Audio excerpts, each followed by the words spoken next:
Libertad Bajo Palabra vamos a comentar los resultados de este proceso electoral tan complicado, oscuro, que no nos abre muchos elementos de esperanza para el futuro inmediato, pero que tenemos que hallar alguna manera para poder robustecernos y hacer frente a estas circunstancias que nadie se ha esperado vivir. A unos pasos del abismo, vamos a problematizar todas estas circunstancias que estoy refiriendo con José Pacheco, que es un experto en asuntos públicos, abogado, analista político, gestor público, además. Bienvenido, José, una vez más. Muchas gracias, doctor Vilches, invitarme a tu programa Libertad Bajo Palabra y sobre todo comentar la coyuntura política que para muchos de los tuiteros, opinólogos, se han quedado asombrados, prácticamente se han caído de su escritorio, pero para los que conocemos el rubro de la faena política, las campañas en tierra, sabíamos que el avance de Pedro Castillo durante el último tramo de la campaña, que es la semana final, se veía con auge el tema de su posicionamiento, ¿no? Y el día de hoy ha reafirmado una vez más que las encuestas siempre se equivocan, especialmente al de tratar de posicionar a sus candidatos que son afín a sus intereses, como fue en el caso con George Forsyth, que fue en un primer momento, y luego con el señor Lescano. Que ya no tienen ninguna vergüenza, porque esas encuestas no tienen casi nada de objetividad. Como tú bien lo dices, tienen esa orientación de favorecer a candidatos de antemano, y yo no sé con qué cara van a afrontar un nuevo proceso electoral. Siempre ellos con el cuento de equivocarse hasta 1 o 2 semanas y el día de las elecciones tratar de más o menos justificarse con el conteo rápido y con otras posibilidades, pero que yo creo que no alcanzan a lavarles el rostro por todos estos entuertos, ¿no? Ahora vamos a ver. Y nos llama mucho la atención, estimado Percy Vilches, que solamente Ipsos haya sido la única encuesta que hayas realizado el tema del flash electoral, cuando hemos visto que en otros canales siempre utiliza Datum o CPI. Nos llama mucho la atención cómo este gran conglomerado de grandes medios de comunicación han sido los que han llevado la comparsa para que el día de hoy la ciudadanía se entere estas preferencias electorales. ¿O tú qué opinas, Percy? No, indudablemente que se ha dado esta tendencia, pero yo quisiera comentar el hecho de este aceleramiento en la carrera de Castillo. Yo creo que se debe más que nada, no como mucha gente que dice que lo impulsaron la derecha, no, pero sí lo han dejado ser. ¿Qué hubiera pasado si a Castillo desde el primer momento lo hubieran terruqueado?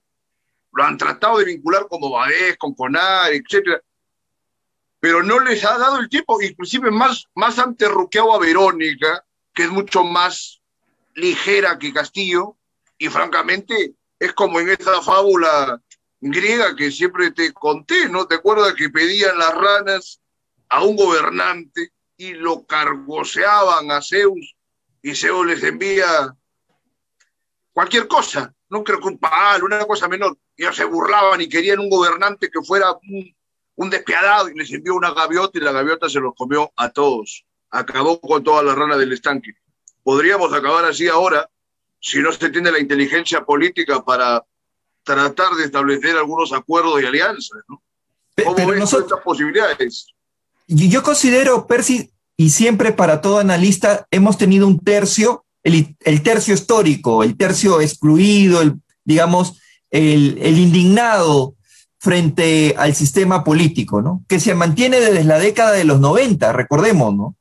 Es más, Fujimori es producto de este tercio que siempre está excluido de toda la esfera política, y algunos columnistas lo consideran que desde ahí nace el outsider, ¿no? Este tercio histórico, de manera particular, ha estado dividido en esta última contienda. Es así que, digamos, la mitad de ese tercio histórico se ha ido con la votación del señor del Castillo, ¿no? Y de manera disruptiva se ha posicionado este voto, digamos, radical, de protesta. En algunos votos han ido sumando a Verónica Mendoza, otros a Lescano, y ¿por qué no con el señor Rafael López Aliaga? Si bien es cierto, es una propuesta netamente de derecha, pero también hay una propuesta que va en contra de la corrupción, que generalmente algunos si Rafael López Aliaga ha ido de la mano con el señor Luis Castañeda Locio, qué tema de corrupción qué tema de lucha contra la corrupción vamos a ver ahí, ¿no? Pero esa misma, digamos, imagen política que ha hecho Rafael López Aliaga, he visto incluso dirigentes que son líderes sociales apoyando la propuesta del señor Rafael López Aliaga, ¿no? Entonces, ese tercio histórico ha estado dividido, ¿no? En último tramo fue captado por el señor Castillo, pero me llama mucho la atención porque si hubiera durado una semana más, me imagino que Del Castillo estaría en un 30%, ¿ah? Y hubiera robado esos votos que se iban a ir con Lescano, con Verónica y con Rafael López Aliaga. Mira, muy bien, ya yo estoy de acuerdo, pero agregaría algo más, ¿no? O sea, ese tercio histórico viene inclusive de la constituyente del 78. La izquierda tuvo la tercera parte del electorado desde esa ocasión, pese a que había otros partidos que más o menos tenían algún elemento que podía querer rescatarse como socialdemócrata, pero, o sea, la izquierda, ese núcleo, lo tienen de hace 40 años, quizás más, por lo menos de la constituyente del 78. Ahora, ¿qué hacen con ese porcentaje? No hacen prácticamente nada, ¿no? Pero ¿tú consideras que ese tercio histórico está ideologizado, tiene una posición política? Porque recordemos, ese tercio histórico en el 2006 lo tuvo Llanta, ¿no? En el 2011 también lo tuvo Llanta. En el 2016 recordemos que estuvo disperso y ese tercio histórico se diluyó propiamente en la campaña, ¿no? Entonces, siempre... No está ideologizado, ¿no? Hay algunos sectores que están ideologizados, pero la mayoría no. Lo tienen casi como un elemento tradicional, creo. Sobre todo en el sur. Sí, yo te comenté que el señor Pedro del Castillo no hubiera llegado a ese porcentaje o no hubiera sido protagonista en esta elección si Antauro Humala hubiera estado libre. Te lo aseguro. Y de hecho, Antauro hubiera sacado un 40% más aún en esta crisis. Lo que hablaría de que política, ¿no? La calidad, digamos, de reflexión que tiene el electorado peruano está cada día peor, para mi entendimiento. Pero claro, desde una perspectiva objetiva, probablemente. Sí, probablemente, pero tampoco no hay que generar como que nosotros fuéramos la gran eminencia de poder saber todo o hacia dónde deben votar los electores, ¿no? La ciudadanía se encuentra indignada frente a la clase política y lo presenta como la persona que va a dinamitar todo esto. Queremos a alguien que dinamite todo esto, ¿no? Entonces, claro, en su momento era Antauro Humala. Es más, Antauro colocó una buena bancada con 15 congresistas, incluso cuando él fue un candidato que se presentó como cabeza de lista y que no pudo, digamos, finalizar su contienda electoral, ¿no? Es decir, tenemos este tercio histórico, puede estar en UPP, puede estar en FREPAP, puede estar ahora en Perú Libre, ¿no? Mañana más tarde, no sé en dónde lo encontraremos. No sé si el tercio sea tan inamovible, y por supuesto que no hay eminencias, quizás esa sea la desgracia del Perú contemporáneo, que no hay prácticamente nadie a quien seguir, nadie que oriente el camino de todo el país, pero indudablemente que hay personajes que no tienen pues mayores entendimientos y que simplemente son impulsados por las fuerzas y los intereses que están dispersos. Por un lado, quienes están en el camino de la indignación y del resentimiento quizás social, que puede estar justificado por el abandono del Estado, y por otro lado tenemos un mismo tipo de enajenación por quienes defienden el mercado como si fuese el santo grial, y están muy equivocados, ¿no? Ahora prácticamente tenemos, luego de Castillo, que está por el lado más o menos socialista, ¿no? Que está vinculado a Cerrón, también, que cuando Castillo dice que puede luchar contra la corrupción, se parece a lo que comentaba de López Aliaga con Castañeda, ¿no? ¿Cómo va a luchar contra la corrupción si está con Cerrón ahí todo este tiempo? Hay suspicacias de todos los candidatos, pero lo que habría que advertir es qué hacen los que se van a disputar el segundo lugar en estas elecciones y que van a competir en la segunda vuelta. De Soto, Keiko, López Aliaga, que ahora con el 69% del conteo rápido ha sumado algunos puntos. ¿Ellos qué están proponiendo? O sea, al país se le van a complicar las cosas, sea por el bando de la izquierda o el bando de la derecha, de todas maneras, de estos 5 años que vienen. ¿Cuál es tu perspectiva? Mira, yo considero que Rafael López Aliaga jugó muy bien sus piezas, uno, captando el voto conservador, el voto evangélico, es más, dentro de sus filas tienen pastores de congregaciones muy amplias y eso le ha permitido tener un posicionamiento. Pero recordemos que su performance, que caló esa posición conservadora, incluso cautivó a la clase alta y a la clase media, fue digamos, su Waterloo de Rafael López Aliaga fue el debate. El debate prácticamente lo destruyó por completo y eso propició mirar a candidaturas como Hernando de Soto, que digamos es una de las candidaturas que está dentro de todo el ámbito democrático, de la disputa ideológica, frente a una candidatura improvisada del señor Rafael López Aliaga, ¿no?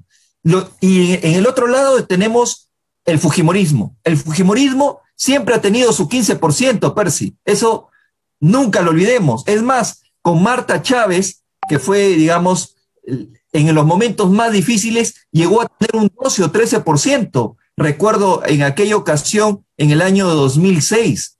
Entonces, el fujimorismo se conservó a proteger sus votos y frente a esta segunda vuelta, yo creo que el panorama ya está definido para que pase la señora Keiko Fujimori, porque en este momento están viendo el tema de la votación en la zona urbana y en la zona rural, ahí sí el partido fujimorista ha seguido trabajando de la mano con sus operadores políticos. Recordemos que Keiko ha tratado, a pesar de haber estado presa, ha estado continuamente con sus escuelas de líderes, ha trabajado coordinadamente con sus dirigentes y se ha mantenido, ¿no? Quiere decir, ha tenido presencia dentro de esas zonas donde recuerdan al chino en ese momento del hacedor de todo tipo de acción gubernamental, ¿no? Y no piensa que estoy haciendo un tema de cherry al fujimorismo. Es más, tú sabes que yo soy antifujimorista, pero te estoy dando una apreciación muy imparcial frente al acontecimiento político de nuestra nación. Son lugares a los que casi el Estado no había llegado nunca.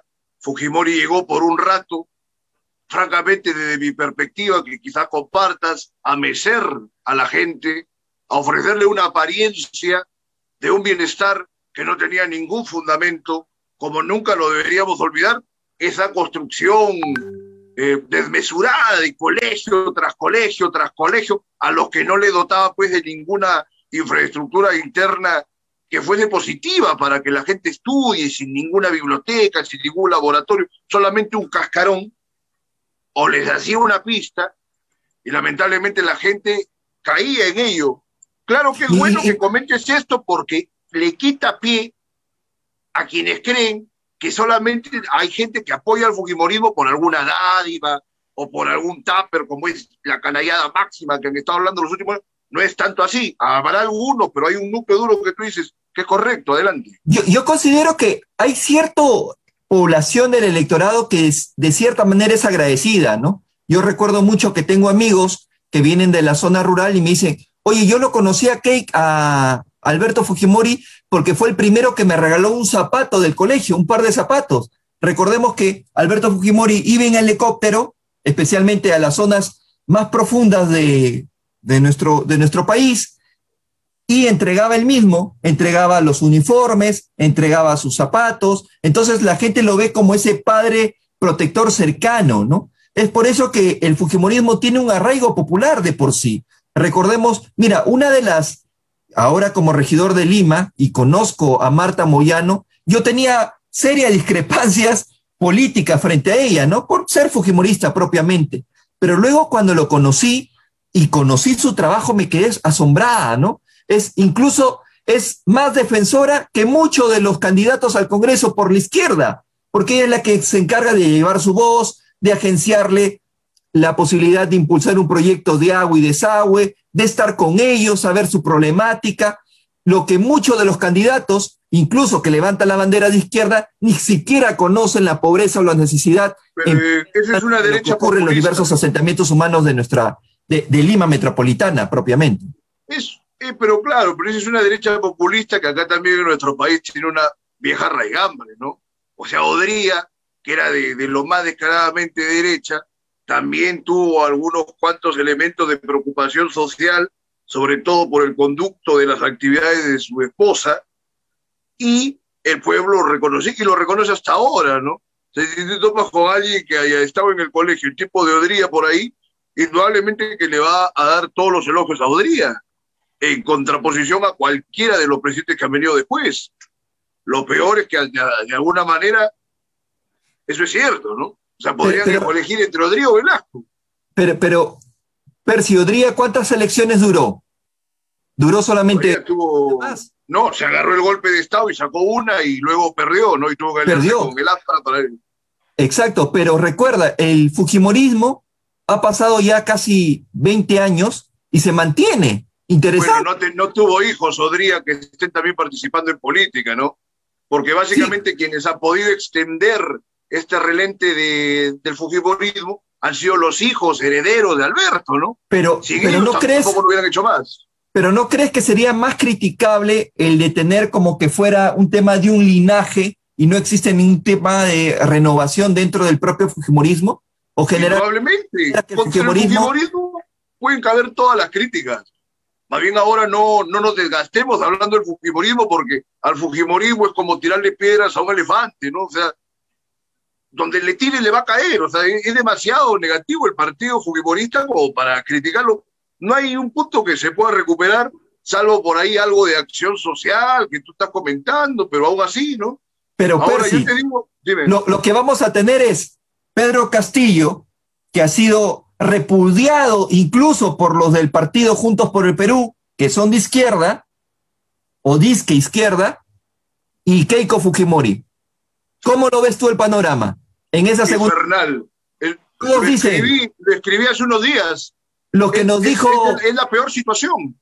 Mario Vargas Llosa. Lo que nos decía Mario Vargas Llosa. ¿Quieres morir de SIDA o de cáncer? No, pero es que acá hay que tener cuidado con ese tipo de claudicaciones vargallosianas, ¿no? Primero hay que quedarnos acá, hacer la lucha aquí y no estar en Europa, primero. Luego hay que permanecer siendo objetivamente crítico de todo el proceso que se vaya a dar de aquí en adelante, ¿no? Mira, yo pienso, en teoría, acá tiene que ejercerse pues un control entre ambas fuerzas, ¿no? Yo hace rato estaba reflexionando y digo, claro, o sea, yo estoy harto ya del antifujimorismo, porque en todos estos años que prácticamente nuestra generación ha crecido, ¿no? Siendo antifujimorista, por lo menos digamos los que vamos a la universidad o algo que tiene que ver, casi todo el mundo es antifujimorista, ¿no? Si coge 2 o 3 libros, pero digo, ¿qué se ha propuesto contra el fujimorismo? Nada. O sea, si los abanderados del antifujimorismo son grupos como Juntos por el Perú o lo de algunas marchas, o sea, el antifujimorismo tampoco puede ser la gran cosa, ¿no? O ser antifujimorista y haber estado con Villarán, por ejemplo, ¿no? Hasta falta de criterio y de tino. Pero yo escribí, digo, el antifujimorismo debería acabarse ya, porque hay que respetar, como tú dices, a ese porcentaje de gente que pueden estar equivocados o no llegan a reflexionar convenientemente cómo son las cosas, pero están con el fujimorismo. Hay que criticar a quienes están, digamos, de conductores del partido. Es otro tema, pero la relación con Castillo está con Cerrón, socialista, quiere ver con Chávez, es un infierno. ¿Cómo ves? Percy, yo considero que el día de hoy, 11 de abril del año 2021, es el mejor día de Keiko Fujimori. Mejor día que haber quedado en primer lugar en las elecciones pasadas, porque le ha tocado con el candidato más fácil de ganar. Y te lo digo y te lo adelanto, porque incluso, y me he comunicado con amigos que pertenecen a la clase media, antifujimoristas, que son capaces de irse a votar con las narices tapadas para conservar este modelo económico financiero, que en la cual yo tengo serias críticas frente a este modelo, ¿no? Pero ellos van a tratar y vamos a tener todo el tema de la prensa que de cierta manera va a golpear entre los dos para que Keiko Fujimori se posicione y sea la próxima presidenta, el próximo presidente del país. Lo veo así, porque sí, es una posibilidad. Es una los posibilidad, golpes ¿no? que va a recibir Pedro Castillo, en primer lugar, no tiene un partido consolidado. En segundo lugar, vamos a tener varios partidos porque recuerda que digamos, el componente que tiene Vero en Lima se basa a través de levantar las banderas de los derechos de las minorías, ya sea el tema del matrimonio igualitario, incluso de la legalización de la marihuana. ¿O no es así? En contra, dices. Sí, sí, se van a poner en contra, porque Pero, mira, esa bandera no los abraza, Pedro Castillo. De la madurez que puedan tener los seguidores de Verónica, ¿no? Porque si van a insistir en su cerrazón mental, en su enajenación, en los vituperios y las execraciones, van a posibilitar más bien de que inclusive Keiko Fujimori pueda ser presidenta. Pero yo pienso que con el repunte que esté dando López Aliaga, todavía pueden darse algunas sorpresas, ¿eh? No me parece que ya esté definido quién va a ir a la segunda vuelta con Castillo. Te lo digo acá y te apuesto una parrilla.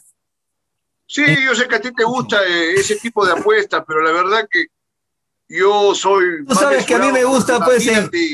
Imagínate lo que es hablar así, a jugar al adivino, cuando se pueden hablar tantas cosas acerca del manejo, inclusive que puede tener el mismo jurado, ¿no? El conteo de los votos finales. Hay que esperar unos días a ver que se defina francamente esta situación. Igual es complicado para el país, pero no podemos negar que, por ejemplo, una segunda vuelta entre Castillo y Hernando de Soto no sería pues tan intensa en la polarización. Ahora, entre Castillo y López Aliaga, estaríamos casi con el anverso y reverso de la misma moneda, solo que para un lado la derecha y la izquierda, ¿no? Pero con los mismos contenidos más o menos intransigentes Pero recuerda, Pedro y Castillo con López Aliaga tienen un encuentro, que es el tema de protección a la familia, que están en contra del matrimonio igualitario, que está en contra de promover un tipo de mayores adquisición de derechos para la comunidad LGTBI+. ¿Qué más me llamó la atención de ellos dos? Ambos votar a Odebrecht del país, y lo han mostrado y han sido firmes frente a ellos. Quiere decir, hay puntos de encuentro entre estos dos espacios. Y nos llama mucho que hay puntos de encuentro entre el comunismo y el fascismo, históricamente también, ahora por el lado de ser conservadores, pero si uno empieza a rebuscar, seguramente que hay otros puntos de los que pueden coincidir. Entonces la pregunta sería, ¿acaso los votantes de López Aliaga que tienen estos puntos de coincidencia con Castillo apoyarían una candidatura de Castillo en detrimento de la candidatura de Keiko, por ejemplo, por hacer algún tipo de comparación? ¿Puede ser? Yo creo que el votante de Rafael López Aliaga va a ir con Keiko, porque Keiko igual mantiene esos principios que tiene Pedro Castillo, que es de conservar a la familia, el ir en contra del matrimonio igualitario. Es decir, el votante de Rafael López Aliaga va a ir a favor de Keiko, ¿no? Y eso le va a permitir a Keiko que pueda ganar con suma facilidad esta contienda electoral. Esa es mi posición, porque, digamos, ya con los años que llevo en algunas campañas presidenciales, lo he podido ver de cierta manera de cerca, ¿no? Tampoco, digamos, me he equivocado, pero aún así veo que el tema de la mejor oportunidad que ha tenido Keiko es el día de hoy, ¿no? Ir con el candidato más débil. Esperemos cómo se desarrollan. Cómo van evolucionando las cosas, porque ¿qué te dice si Castillo no cuenta ahora último con un apoyo, por ejemplo, de algunos intelectuales de repente que estén conjuntos por el Perú, y puede llegar a un punto de equilibrio y de consistencia en su propuesta que puede evidenciar que es un mejor candidato que Keiko? Y por último, no nos olvidemos que faltaría el debate entre ambos contendientes, y que todavía hasta junio, que se da la segunda vuelta, puede pasar bastantes cosas, ¿eh? Pero ese es el riesgo de lanzar así pronósticos, ¿no? Sí, pero yo te podría decir, en los últimos debates, los que mejor performance han tenido, de manera particular, ha sido Verónica y Keiko Fujimori, ¿no? Keiko Fujimori tiró 2 buenos ganchos a George Forsyth y mira cómo terminó. Entonces, pero ¿quién te dice que Keiko no ha repuntado también de alguna manera, quitando de nuestra ecuación cualquier tipo de elemento turbio o algún favorecimiento indebido por esa participación en ese debate? Algo también le puede haber sumado. Ahora, Lo yo que más creo le que debe... este debate, como era tan disperso, no ha contribuido a un beneficio directo a los contendientes. Pero en un debate entre dos, indudablemente que sí se va a favorecer quien está oponiéndose a uno, si uno hace un mejor performance. El que pasa el modelo del debate que hemos tenido lo complica por la infinidad de partidos que tenemos. Tener 18 partidos, Ese sí, pero... que el ciudadano pueda tener un mejor, digamos, conocimiento de las propuestas. Mira, si tú puedes ver los debates en España, que tienes 4 posiciones diferentes, los de izquierda, los de extrema izquierda, los de derecha y los de centro derecha, ellos tienen 1 hora, están los 4 y los 4 dialogan, conversan y se intercambian palabras. En cambio acá cada uno ha leído su propia hojita. Es más, Rafael López Aliaga hace eso, ¿no? Coge su hoja y comienza a leer, sin intercambiar ningún tipo de idea. Mira, igual, si el debate fuera el día de hoy, Keiko lo va a revolcar a Castillo. Hay la posibilidad de que se pueda ordenar de acá a unas semanas. Pero en realidad lo que sería más interesante ordenar es ver de repente cómo es que se puede equilibrar esa postura. Porque francamente también que un Fujimori llegue a ser presidente ahora, aparte de cualquier tipo de cálculo, yo creo que sería un pesar para todo el país. Porque siempre esta minoría que ha estado apoyando al Fujimorismo estos últimos años, que dice que tú que llega a ser más o menos un 15%, o sea, ¿qué participación han tenido, por ejemplo, cuando el Congreso tuvo la mayoría de 2016 hasta los años que siguieron, que no hicieron prácticamente nada en beneficio del país? O sea, una mayoría absolutamente inservible. Ahora estaría más complicado, porque llegaría, ponte que llegase Keiko a ser presidente, tiene una bancada que no creo que alcance a ser ni de 10 o de 11. Aún si sumas a la derecha, por lo menos los de izquierda son 36 y ahí sería un hueso duro de roer, que el país pide cambios. Eso es lo bueno, lo interesante de todo esto, porque imagínate Keiko con sus 72 congresistas de antes, imagínate, 15 años y no saldríamos de su gobierno, te lo aseguro. Pero ahora va a tener un Congreso que le va a generar un equilibrio si es que Keiko gana, ¿no? En el caso, ¿sabes qué? A mí me llama la atención es también, recordemos los voceros, el equipo técnico. ¿Qué técnico tiene Pedro del Castillo? Nadie lo conoce. Nada que ver. Si a la justa lo conoce, digamos, recién el ciudadano se está enterando quién es Pedro del Castillo, el limeño, le digo, el limeño. He compartido al comienzo una imagen en CNN donde salía Pedro del Castillo, saldría una figura en negro. Y luego salía la imagen de Hernando de Soto y de Keiko Fujimori. Ni siquiera la prensa internacional como CNN lo conoce, ni siquiera tiene su fotografía. Entonces, ¿qué cuadro político o técnico va a tener Pedro Castillo para poder debatir con los cuadros técnicos del fujimorismo? Ese es, digamos, una de los... No los tiene. Por eso te decía, la única opción que tendría del Castillo es que el equipo técnico y el equipo de intelectuales, que más que bien tiene Verónica, pasaran a servirlo o atenderlo o a ver a una coalición, porque también que sería una de las últimas posibilidades de la izquierda para que puedan hacer alguna cosa. Te digo, Percy, los técnicos de Verónica no se van a ir a Pedro del Castillo, porque ellos tienen esta línea que le ha hecho la prensa.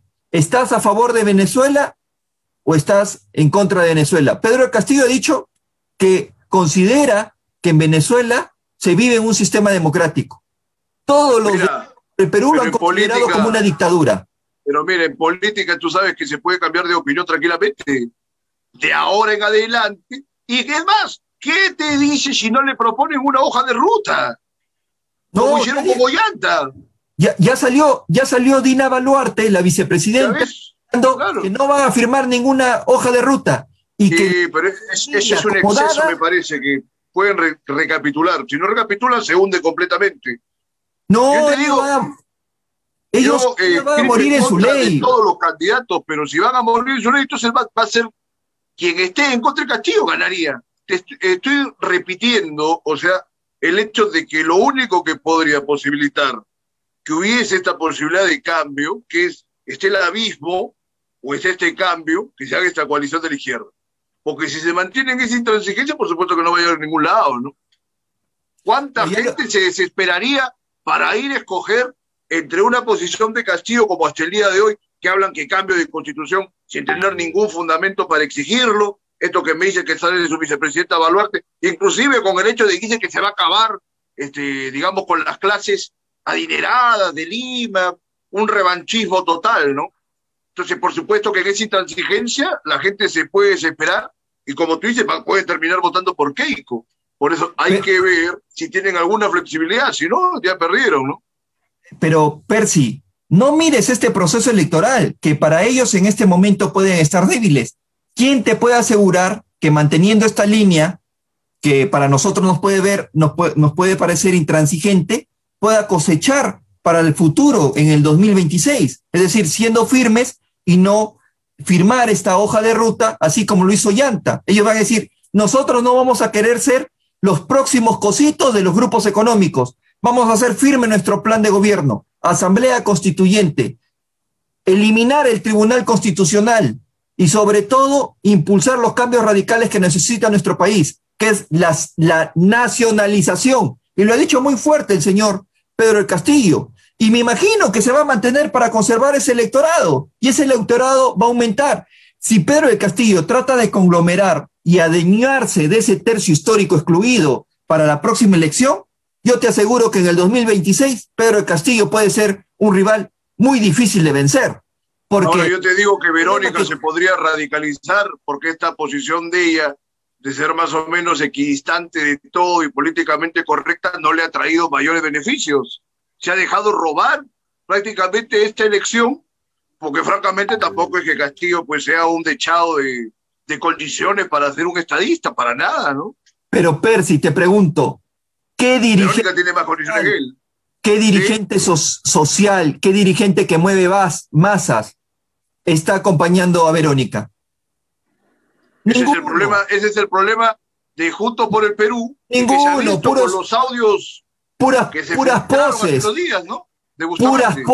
Puras poses rodean a Verónica, excepto algunos candidatos que sí yo considero que vienen de una legitimidad social, como es el caso de Isabel Cortés, que la conozco, que es una mujer luchadora, que ha levantado las banderas de las trabajadoras de limpieza pública y puede que haber algunos más dentro del Congreso del Parlamento, ¿no? Y he visto otro, en un caso de un señor... Siempre hay, mira, hasta en el fujimorismo yo te puedo admitir que hay 2 o 3. Tú has mencionado Moyano, yo no puedo dar fe de eso, pero admito, así como la mayoría, no, todos los partidos son un desastre.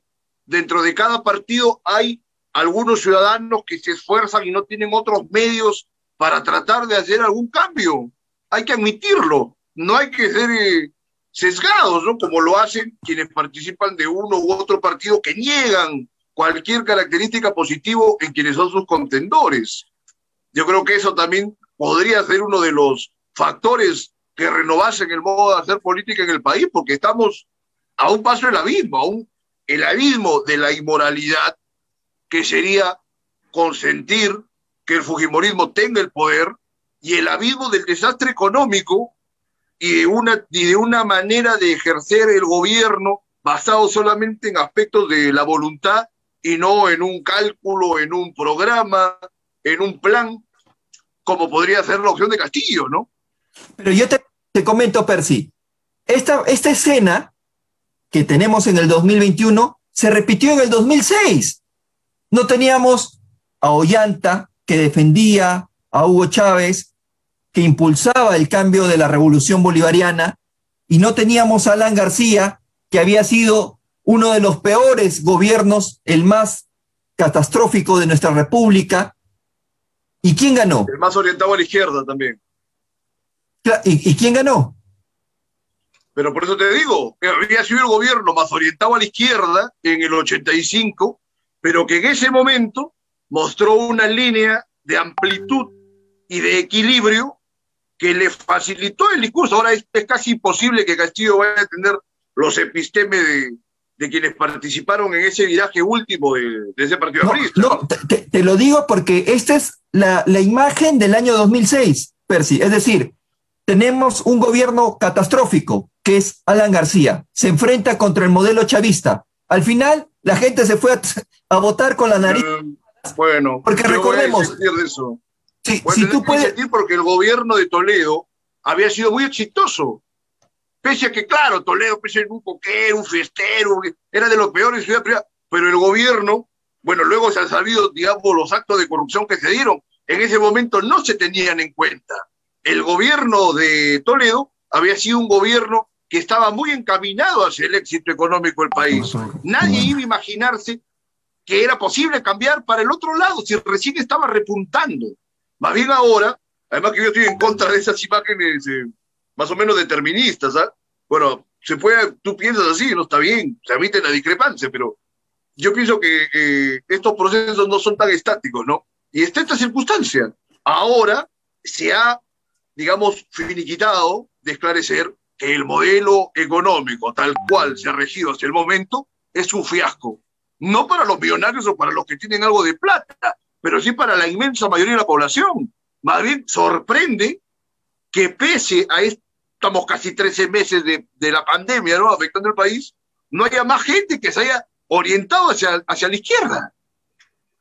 Yo no soy muy crítico con la izquierda, pero pienso que sería hasta un proceder más lógico de la gente. No sé, de repente la presencia de venezolanos y la sombra del chavismo también ha obrado para que la gente no tome cartas por este lado, ¿no? ¿Cómo ves ese tema?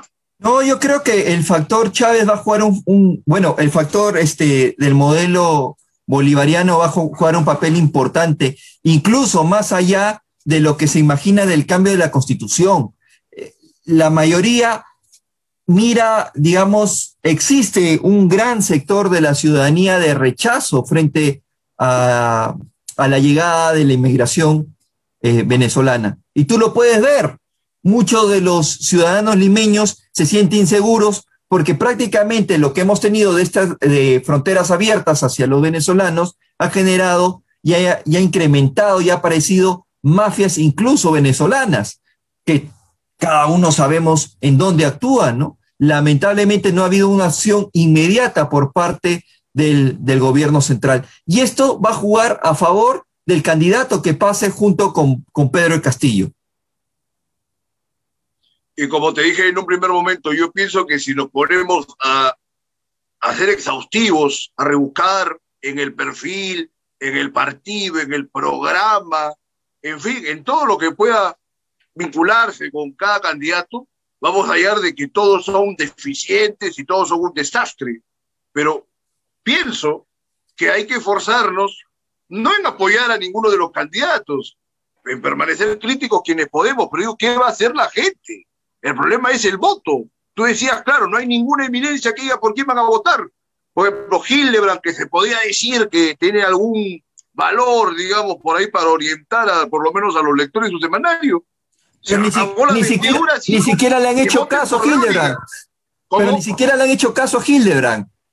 No, pero igual, estaba equivocado también Hildebrand. O sea, tampoco era para que se orientase en último momento a apoyar así nomás porque hacía Verónica, ¿no? Es el problema de cuando tú haces un cálculo o cuando tú haces una lectura objetiva de las cosas que están pasando. Es complicado hacer periodismo político así. Percy, el gran problema que tenemos de los opinólogos, columnistas, especialmente los limeños, es que miran la temperatura de la sociedad a través del Twitter, del Facebook. Y no es así. Las redes sociales esta primera vuelta ha demostrado que la red social, si bien es cierto, es importante, pero no es determinante al momento de poder sentir claro, la voluntad popular, ¿no? En el Twitter, tú ingresas en este momento, ¿sabes cuál ha sido la tendencia? Es imposible ahora entrar a Twitter, hay demasiados posts, demasiados compartires, es terrible. Sí, en el Twitter... A Twitter no entro para nada. Sí, terrible. En el Twitter decía, la tendencia de hoy es odio, ¿no? Como odio a las personas que hayan votado por Pedro del Castillo. Es más, acá había hecho unas capturas que me permitían conocer, digamos, la tendencia, porque esto me da a conocer, digamos, y como curso también de conocer cómo iba allá. No puede ser no puede ser, fue la tendencia en el Twitter, ¿no? Es decir, no podrían creer cómo Pedro del Castillo quedó en el primer lugar. Si en el Twitter el que ganaba las elecciones era el señor Julio Guzmán. Bueno, tú sabes que los campesinos no andan preocupados en estar viendo el Twitter, ni están prendidos de repente al celular todo el día, ¿no? Por ejemplo, de los hecho, campesinos, la gente que está por ahí sabe en qué oficios, no van a estar preocupados en qué dice pues el opinólogo de moda, o cuánto caviar también que creen que solamente la política acaece a lo que ellos piensan y nada más allá de eso, no estando muy equivocados. claro, pero eso es lo que ocurre dentro de esto de las redes sociales. Ahora, yo quisiera quitarme de la imagen de Pedro Castillo y también de Keiko Fujimori y ir hacia los candidatos que sí construyeron un partido, que podremos discrepar. Yo discrepo totalmente con la persona que voy a nombrar, pero quisiera hablar de él. ¿De hablar de Guzmán? Sí, construyó un partido, hizo un buen plan de gobierno, reclutó algunas figuras políticas que tuvieron un performance regularón, por mi parte, ¿no? Desde mi mirada, que tenían cierto capital político, capturó influencers, y mira, 2.1%. Te hablo del conteo rápido del 69. Que ahí falló él como candidato, absolutamente. Y también ahí ha contribuido este pésimo gobierno de Sagasti, ¿no? Que ha sido pésimo. Entonces, eso también ha contribuido a que medren, ¿no? Las ánforas que corresponden al Partido Morado. Ahora tampoco el resto de participantes del Partido Morado, pues no es que ha surgido pues un cúmulo de líderes, ¿no? Yo creo que el hecatombe del Partido Morado se dio cuando hubo la contradicción entre quién iba a ser su candidato presidencial, Guzmán o Carolina Lizárraga, y ya había pasado el incidente de San Valentín de Guzmán, que lo había desacreditado completamente, ¿no? En la idiosincrasia del peruano, desde todo punto de vista, se vio mal lo que hizo Guzmán, y de ahí en adelante no ha podido levantar cabeza, y yo creo que en buena hora que no lo haya hecho, por más que... Sí, de hecho, yo discrepo. Sí, pero fue el único que hizo la tarea. Es decir, fue el único que hizo la tarea. Constituyó el partido, armó su plan de gobierno, ha hecho bases a nivel nacional. Y acá quisiera retomar de nuevo lo que decía Alberto Flores Galindo, buscando el Inca, ¿no? Es decir, la ciudadanía y el pueblo peruano no vota por planes de gobierno, no vota por partidos, sino vota por figuras. Absolutamente. No lee. Por figuras, ¿no? Por personas. Claro. Por personas, ¿no? Ahora, ¿y cómo ves el actuar de Johnny Lescano? Mira, antes de ir a Lescano, quiero agregarte una cosa en ese sentido que tú estabas proponiendo de quiénes han estructurado un partido y qué cosas iba medrando sus posibilidades. Yo te digo, bueno, el fujimorismo lo hemos tratado, el fujimorismo también de alguna manera tiene bases y tiene algún tipo de trabajo partidario, ¿no? Otro, sorpresivamente, y que ha vuelto a poner varios congresistas, Alianza para el Progreso, de César Acuña, que hasta el momento no tienen ningún tipo de propuesta ni nada que ver, ni tienen tampoco una proposición grupal que sea importante, no tiene pues líderes, inclusive ha tenido que prestar algunos personajes tráfugas para que sean sus voceros, para que apuntalen de alguna manera ese partido, pero también a ellos han hecho un trabajo partidario, en este caso muy parecido al fujimorismo, todo supeditado a la familia del fundador del partido, y que no tiene pues ninguna trascendencia personal de ningún tipo, ¿no? Bien, pero dicho sea eso de paso. Sí, pero César Acuña en esta campaña sí se ha sacado la mugre, ¿ah? Se ha recorrido todo el país, ha caminado, ha bailado, ha saltado, ha hecho ridículo, ha hecho de todo ha hecho. Sí. ¿Sabes qué se olvidó? De tener una propuesta orgánica, sólida y una lectura del país. Es más, ningún candidato prácticamente tiene una lectura propia del país. Pero Percy, si a la justa se articula 3 palabras, Percy, 3 palabras, ¿qué le vas a pedir? Sí. Tengo una visión del país. Es un mérito le da un derrame cerebral. Le da un derrame cerebral. No, bueno. No seas Yo no quisiera malo. ser tan brusco, pero te digo que vale como un elemento de superación personal, pero no como para que quiera ser candidato a la presidencia. Que dicho sea de paso, el umbral para ser candidato a la presidencia de este país cada día está más bajo, ¿no? Ah, Bien, no, eso, íbamos al Lescano. Estábamos hablando del Lescano. ya.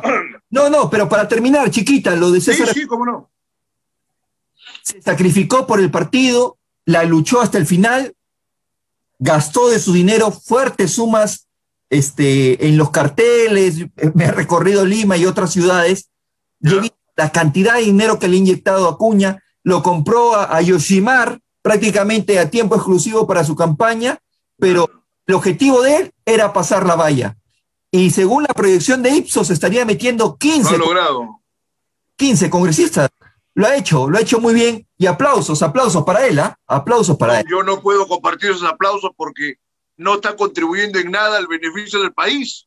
Pero Contribuye al Percy, de beneficio. todas maneras, es No, rescatable. Pues que decir, no, esto como que fuera un no, partido de fútbol pero no y puedo ha cumplido su coincidir. rol. Pero Una José, puntuación de 6%, hay que de 6 admitir las puntos. discrepancias. Yo discrepo plenamente de lo que está diciendo y en buena hora que discrepemos y que no tengamos un espacio en el cual vayamos a agarrarnos a balazos. Una cosa es una conversación. Ahora vamos a hablar del Escano. ¿Cuál era tu percepción, me decía, del Escano? Porque no ha podido él repuntar más. El gran problema es que no tuvo voceros. Estuvo solito. ¿Tú lo ¿El viste? partido dónde lo dejó? Considero que lo golpeó mucho el efecto de la caída de Merino. La mayoría de sus cuadros se retiraron. Lescano también los apartó. Le dijo, este partido es mío. Y solamente estaba él con Beto Velarde. Nada más. ¿O tú has visto un economista de peso al lado de Johnny Lescano?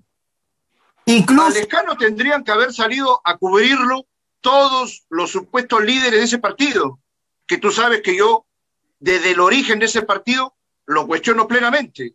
Lo que he dicho de otros partidos, lo puedo hacer extensivo a Acción Popular, no tengo ningún resquemor de decirlo, ¿no? Pero el problema es que tú... tendría que haber salido, es que mira los intereses y el ego de cada personaje. O sea, Barrechea, no solo Vitocho, Díez Canseco, toda esa gente, si tuviesen un compromiso con su partido, deberían haber salido a respaldar al Lescano. Pero nadie va a perder su espacio supuestamente ganado, ¿no? El que pasa de toda la vida, ¿no? El gran problema del Lescano, que se dejó llevar por el Twitter y las redes. Decía, si tú a Raúl Díez Canseco, a Barnechea, ellos son los golpistas, los que han matado a Inti y Brian, los que han ido en contra de la gobernabilidad del país, han atacado al pobrecito de Martín Vizcarra, que lo han sacado de su cargo. Entonces, lo que hizo él, lavarse las manos. Equivocado plenamente, pues. Adiós, equivocado. Hay que mostrar integridad. Bueno, ya estás ahí. Si te has podido soplar tantos años en ese partido, tampoco te la puede dar de tan pulcro, ¿no? O sea, tenía que coordinar con los otros integrantes de ese movimiento político. Y tú me dices, esos que estaban sacando la cara con el Twitter, ¿qué porcentaje ha sacado la candidata de todos esos personajes? Que es Verónica. O sea, que no ha servido prácticamente para nada estas imágenes que solamente han tenido en sus cabezas, ¿no? Salvo mejor parecer. ¿Qué opinas tú? No, totalmente cierto. Entonces, lo ha agarrado el pobre Johnny Lescano de piñata y no ha habido nadie que lo salga a defender, a que le pongan el pare. Esta campaña ha sido muy raro, porque recordemos, en las anteriores campañas siempre veías el jefe del plan de gobierno discutiendo con otro jefe del plan de gobierno, seguro porque todo se ha hecho en el ámbito de la virtualidad, a través del Zoom, que no es igual de estar cara a cara, ¿no? Tú sabes, Percy, cara a cara incluso tú te puedes levantar, incluso ir a golpes, y aumenta el rating de ese programa. A veces pasa. Pero te digo, José, claro, indudablemente que sí, pero estas cosas, a fin de cuentas, yo tengo la suspicacia que, como en toda encuesta de estas últimas que se han dado, a Lescano, pues en un primer momento le estaban dando un espaldarazo para que vaya medrando precisamente, y que se ha logrado de alguna manera medrando en los votos de la izquierda, ¿no? O sea, cuando decían Lescano es de izquierda, que para nada es de izquierda, pero estaba eso en el imaginario de la gente y de lo que proponían los medios de prensa tradicionales y quienes manejan diferentes entornos de poder acá en el país, ¿no? Y han conducido al error a la gente, ¿no? Incluso, No hubiera sido tan negativo de repente que el Lescano hubiera tenido una mejor participación, pese a que igual yo estoy en plena discrepancia con él, ¿no? incluso, Percy, te pregunto, ¿quién es el número 1 de Acción Popular por Lima? El cabeza de Lima. Olvídate. No, olvídate. Creo que El número 2. Le preguntas a todas, le El preguntas número a 2. todos los analistas políticos, lo deja pasar. Si no ha tenido, ¿qué cosa ha dicho? ¿Qué cosa importante ha dicho en esta campaña? No ha hecho nada. Mira, en verdad, la única que he escuchado es Pedro Morales y María Alba, creo que era el número 2. Luego, y mi amigo, mi colega, le mando saludos a Alex Morales, regidor de Lima, y a Yeidi Quiroz, que los conozco porque son regidores. Pero no conocen porque son No los regidores. conozco, ni siquiera lo he visto en la tele. Claro. Es que mira, el nivel de las propuestas que se han dado, el nivel de argumentos, todo está por las patas de los caballos. O sea, no hay ni un pasaje memorable de todo lo que se han gastado este tiempo participando del espacio público. Prácticamente todos los candidatos. Ahora De Soto, López Aliaga, que representan pues un tipo de derecha que supuestamente uno es más intelectual que el otro y el otro solamente es un buen gerente, pero digamos colectivamente tampoco han hecho ninguna proposición mayor. Es lo peor, o sea, De Soto tratando de querer entender a los pueblos del país por intermedio de la figura de Hurtado, ¿no? Es terrible, es. No hay nadie que te pueda conducir a error tanto como un personaje que ha salido del pueblo y que desprecia su propia extracción social. O sea, un resentido contra su propio origen es absolutamente el peor de todo, porque nunca va a ser una lectura cabal de ese extracto social. Que es lo que pasa, por ejemplo, con Hurtado, ¿no? Que hemos escuchado unos comentarios contra gente humilde de parte suya que son terribles, son inaceptables completamente. Y De Soto va a buscarlo como si fuera un gurú. Eso es casi un elemento de senilidad de su parte. Es una ridiculez total. El gran problema de Soto, que se ha metido en la política, y si bien es cierto, es un hombre muy inteligente, eso es innegable, pero se ha rodeado de puros bluff, operadores políticos bluff. Estos son los finteros, los fintosos. Por ejemplo, recuerdo mucho que cuando hizo la presentación de su gabinete bajo la oscuridad, el gabinete paralelo, presentó... Shadow Cabinet.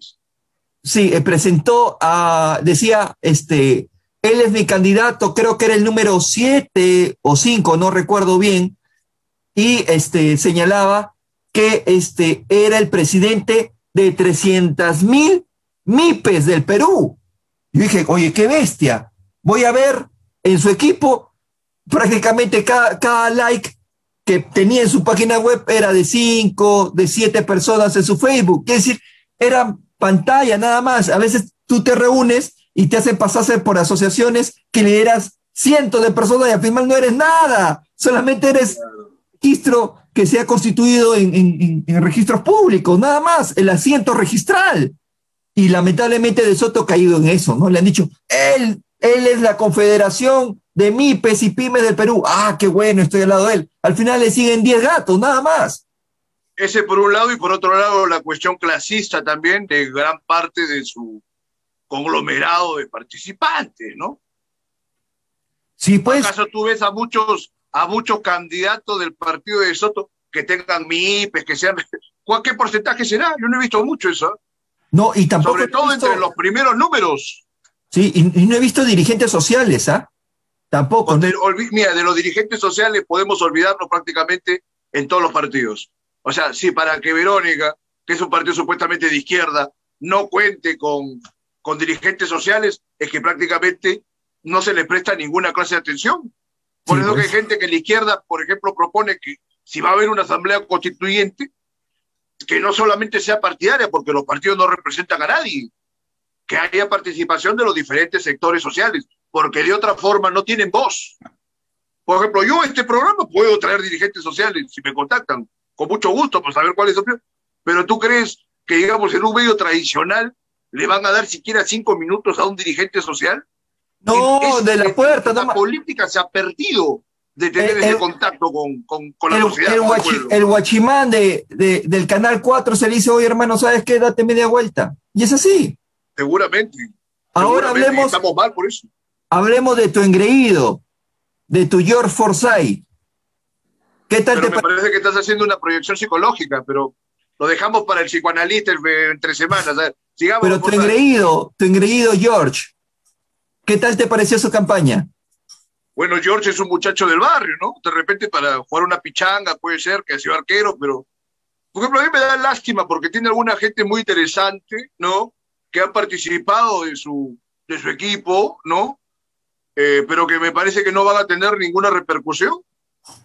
Hay gente muy preparada. Inclusive el programa de Forsyth ha tenido por ahí algunos elementos hasta exhaustivos. El problema es que Forsyth nunca pudo racionalizarlos ni exponerlos ante la opinión pública. Pero francamente, mira, si somos objetivos, por ahí que, ponte, los mejores planes de gobierno, los planes de gobierno en los que se ve que han intervenido por lo menos algunos técnicos, podría ser el plan de gobierno del Partido Morado, pese a todas las discrepancias que hemos expuesto más de una vez, ¿no? Con Guzmán, y el de Forsyth, absolutamente. Pero Forsyth no es un candidato, pues, de ninguna manera aparente siquiera, ¿no? Ahora, el problema va a ser si en el 2026 lo van a seguir apoyando a Forsyth, o si puede aparecer todavía alguien peor que Forsyth que cuente con todo ese aval que se le ha dado, ¿no? Que también ha tenido un aval de ciertas clases más o menos favorecidas, ¿no? Pero en el 2026 ya lo van a tener a Salvador del Solar, pues, ¿no? Que no, tampoco es que tenga mayores méritos que Forsyth, ¿eh? Yo no le veo francamente ningún mérito a Salvador para nada. Para nada. Mérito. Opino que ambos están iguales, ¿ah? Por ahí están. Sí, por ahí están. Por ahí está. ¿Pero qué te parece a ti lo de Forsyth en todo caso? En tu expertise, en tu visión. En verdad, la campaña, los cuadros que ha tenido en regiones malos, todos han accedido en su gran mayoría porque han tenido un aliado o también ha habido, digamos, un aporte muy considerable al partido, que es importante para levantar la campaña. Un partido que se ha armado de un momento a otro, pero ha pasado la valla, y eso es importante. Forsyth debe estar muy contento. Para mí, Forsyth, ingresar a la campaña y estar dentro de los 10 primeros o 8 primeros, va a buen paso. Ha tenido un tremendo aval partiendo del padre, de otra gente con muchas influencias, o sea que tampoco es gratuito que haya tenido, digamos, estos logros. No es como que se presenta claro. De la nada y ya está. Pero claro. bueno. Imagínate, si tú te apellidaras Forsyth, ¿qué estarías en CNN?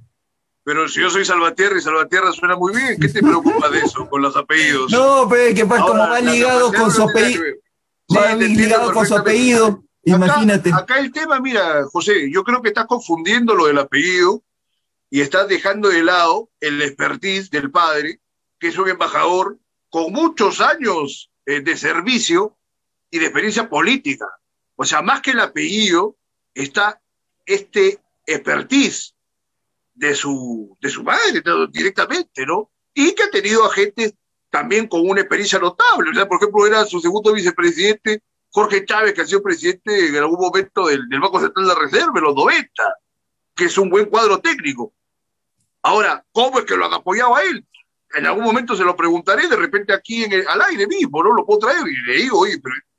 O sea, para las campañas, la verdad que la gente pues se muestra de una manera que quizás en otras circunstancias no lo verías. Y eso también nos habla de algo, lo difícil que es para que uno pueda hacer política en el país. Tú, por ejemplo, estás hace 20 años tratando de participar en diferentes movimientos políticos. Eres regidor de Lima, muy bien. Podrías ser un buen congresista o podrías intentar tener algún otro cargo. ¿Se te dan esas facilidades? Por ejemplo, ya para hablar de una manera más personal, yo pienso que no. No, complicado. La oferta del mercado electoral constriñe a buenos prospectos y valores, como que de alguna manera tú lo eres, ¿no? Siempre te he considerado, no hay más. No hay más. Y sin embargo, tenemos a Forsyth, candidato a la presidencia. Yo digo, a ver, Forsyth, un debate con José Pacheco. No digo un debate conmigo porque, bueno, ya me agarra la vanidad, pero dime, ¿qué vamos a debatir? Claro. No, Yo te digo, sí, de ¿tú hecho. crees que Forsyth te va a aguantar que discuta 5 minutos? Tú no lo vas a decir, yo lo puedo decir. Yo creo que no. Por ejemplo, en ese caso yo sí apostaría una parrillada para, ¿qué? 50 personas, a ver si te ganan. Y si te ganan, la verdad que mejor te tiras al abismo porque ya no serviría para nada, pero no creo que eso pasara, ¿no? Es la Me verdad. pongo el Ahora, silicio, el silicio. claro, en el cuello. Ahora, yo te diría, José, no es por ser disminucionista. Verónica me parece hasta que es una buena persona, Verónica. No, Pero sí. Verónica a sus 40 años, ¿te parece que ha hecho méritos para intentar ser presidente del país? Yo pienso que no. Por ejemplo, siendo objetivo, yo veo que no. Yo, Ahora, yo De Soto tiene como 80, tampoco, ¿no? no, a ver, en el caso de Verónica tengo sentimientos encontrados porque la conozco. Es, digamos, una persona muy correcta. Sí. Eh, lamentablemente, digo lamentablemente, se ha rodeado de un círculo que es pura pose, que viven de las consultorías, que están ligados a estos mundos, digamos, al feminismo, el tema del respeto de las minorías, que todo su discurso en la primera etapa de la contienda ha sido levantar sus banderas y que luego recapacitó y se dio cuenta y incluyó el tema de salvar las vidas, el tema de brindar oxígeno, el de incluso tomar el control de las clínicas frente al avance de la pandemia. Que decir, al final Verónica hizo un quiebre interesante dentro de los últimos, el último mes de la campaña. Eso Eso yo no lo discuto. le No, permitió no, crecer. yo digo, Además, eso no lo discutimos. Sí, es correcto. además, cuando tú lo ves a Verónica, y Percy, tú lo conoces, es una persona que sientes que te habla con el corazón. ¿O no? Yo la he conocido creo que 2 veces. Y sí, es una persona excelente. Tiene una buena energía. Pero yo insisto. O sea, yo lo he visto, por ejemplo, en Verónica, y que digo que es una de las mejores candidatas, indudablemente. Por supuesto que sí. Pero no veo que tenga esa condición particular de ser un estadista. Tengo que decirlo ahora porque del 2021 al 2026 se tiene que consolidar una propuesta política seria, porque si no, esta proximidad que tenemos al abismo se va a acentuar. Entonces hay que esforzarse más para pretender tener un cargo público.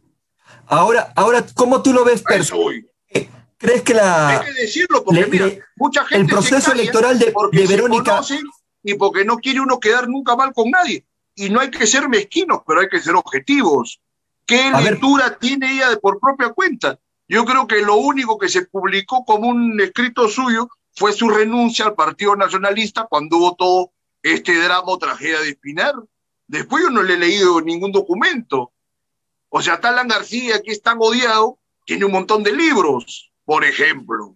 El gran problema de Verónica, aparte del tema de la reproducción académica que pueda tener, no se le ha visto gerenciar, quiere decir, no se le ha visto trabajar, ¿no? Quiere decir, visible por parte de la ciudadanía sus acciones. ¿O tú lo has visto en algún...? Mira, yo creo que eso no es tan importante, porque pero al mira, menos pero al menos para que conozca, al menos para que conozca su trabajo. Y gerenció mal. Eso no necesariamente... Yo creo que eso alimentaría al ciudadano antes de su primera presidencia, ¿no? Pero Percy, yo creo que eso alimentaría al ciudadano de conocer cuál es su forma de trabajo, ¿no? Quiere decir... Es que lamentablemente eso se da cuando hay una carrera política que evoluciona, ¿no? Con el paso de los años, y uno va teniendo puestos, digamos, de un menor alcance, y progresivamente va ascendiendo, pero inclusive asciendes compitiendo con tus contemporáneos dentro de un grupo partidario sólido y de un grupo partidario que te da las posibilidades de ascender. Hay que decirlo una vez más, en parte toda esta catástrofe también se debe a que los partidos tradicionales nunca han impulsado a que jóvenes valores puedan asumir cargos, digamos, directivos dentro de ellos mismos. Y tiene Sí, su correlato en quienes creen que la juventud, por solo ser la juventud, debe tener todas las oportunidades. Yo creo que el talento o la inteligencia deben tener las oportunidades. Eso no se da en el Perú nunca, lamentablemente. pero lo bueno de Verónica en esta contienda electoral es que dentro de su plancha congresal he visto muchos cuadros jóvenes y sobre todo mujeres muy interesantes dentro de esta contienda, ¿no? Ahora, estaba discrepando con algún amigo que también es analista, me decía, no, Verónica, digamos, va a tener que ceder su espacio a Marisa Glave. ¿Tú qué opinas ante ello?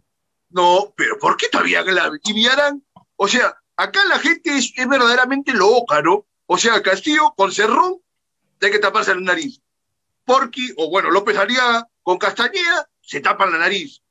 O sea, Glave y Villarán, no puede ser, o sea, quien cree, yo no te digo que hay que ser puritanos, pero o sea, entre Glave y Verónica, olvida, o sea, si a Verónica le objeto cosas, a Glave hay para objetarle 700 más, y de paso también a Wilca, ¿no?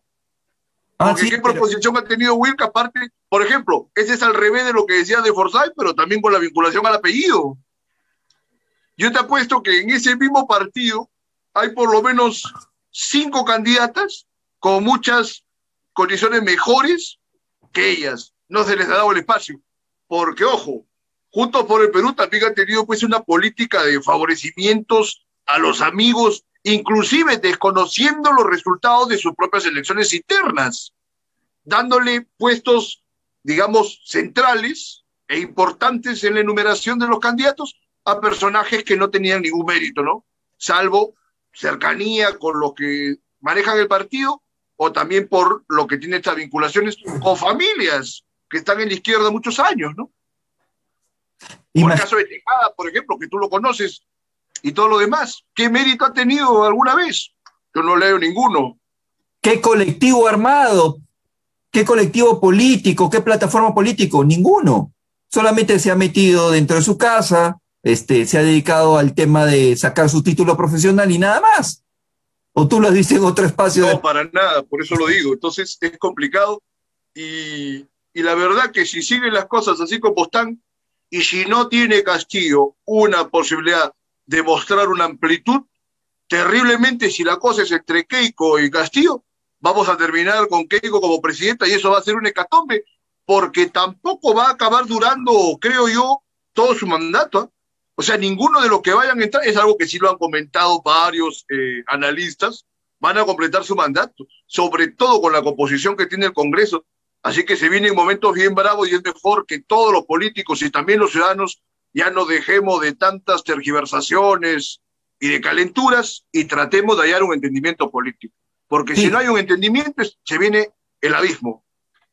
Sí, muchas gracias. Justo en ese sentido, Percy, yo antes para poder ya terminar el tema de Verónica y luego me imagino ya por los tiempos para despedirnos. Sí, ya estamos terminando casi. Sí, yo quería decirle, Verónica, cuídate las espaldas, por favor, cuídate las espaldas, es muy probable que recibas un golpe de Estado dentro de tu institución para que ingrese Marisa Glave y pueda tener un papel protagónico. Y esperemos en esta contienda electoral, gracias Percy, una vez más Jorge, por estar en tu plataforma digital y sobre todo puedan conocer cuál es nuestro punto de vista. Muchos seguro discreparán con nosotros, pero muchas veces nosotros conocemos la historia desde adentro y sabemos qué es lo que ocurre, ¿no? Detrás de cámaras. Agradecer una vez, Percy, y que Dios nos bendiga, por el amor de Dios, nos bendiga quienes pasan esta segunda vuelta electoral.